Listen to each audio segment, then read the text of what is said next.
DFM 930. DFM 930.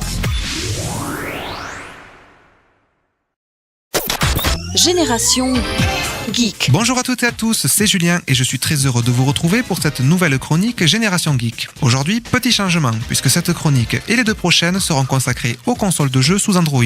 Il y aura donc la partie Actu High-Tech et Actu Jeux Vidéo ensemble en une seule partie et l'astuce PC de la semaine avec le logiciel Captivity.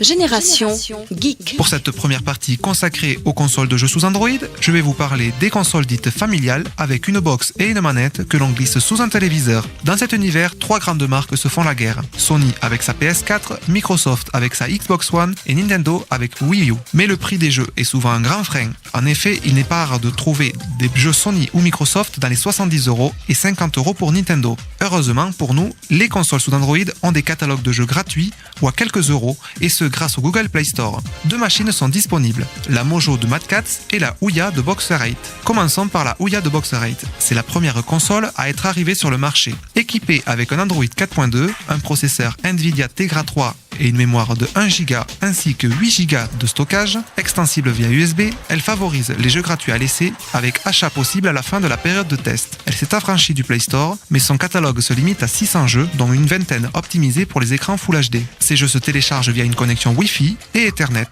L'échange de données via Bluetooth est également possible. Ce catalogue reste néanmoins petit, mais pas d'inquiétude, une deuxième mouture plus véloce est un projet. Pour 100€ environ, cela reste une très bonne affaire. Le lien du test de cette console est disponible sur le forum de DFM 930 à la rubrique Génération Geek. Génération Geek. Passons cette fois-ci à la Mojo de Mad Catz. C'est la véritable rivale de la PS4 ou de la Xbox One. Elle est équipée d'un puissant processeur Nvidia Tegra 4 qui non seulement gère le Full HD, mais permet aussi d'afficher des images en Ultra HD ou 4K. Cette console donne accès à la Tegra Zone, un espace du Google Play Store où les jeux sont optimisés pour les grands écrans. Elle accédera prochainement au service Grid de Nvidia, offrant des grandes licences du jeu, par exemple Assassin's Creed 4 Black Flag ou Tomb Raider.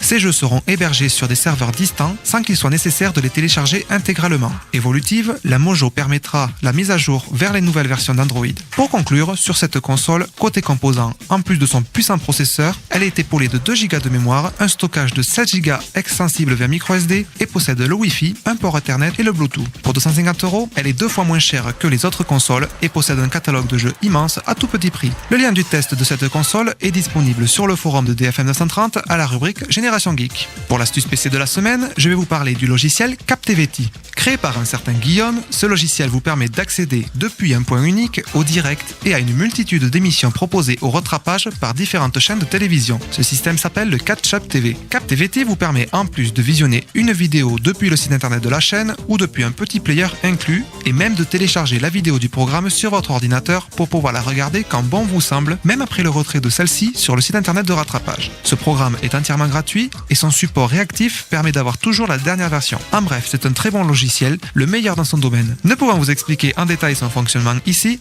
retrouvez le lien vers le site internet du logiciel sur le forum de DFM 930 à la rubrique Génération Geek. Je tiens à vous rappeler que je ne suis pas un professionnel et que je fais tout ceci par passion. Si ce logiciel ne vous convient pas, vous êtes libre de le supprimer. Voilà, c'est tout pour aujourd'hui. Retrouvez l'intégralité de cette chronique et toutes les autres sur le forum de DFM 930 à la rubrique Génération Geek. N'hésitez pas à réagir à cette chronique sur le forum et à me poser des questions par mail à la rubrique contact www.dfm930.com. Je vous retrouve la semaine prochaine pour une nouvelle chronique Génération Geek.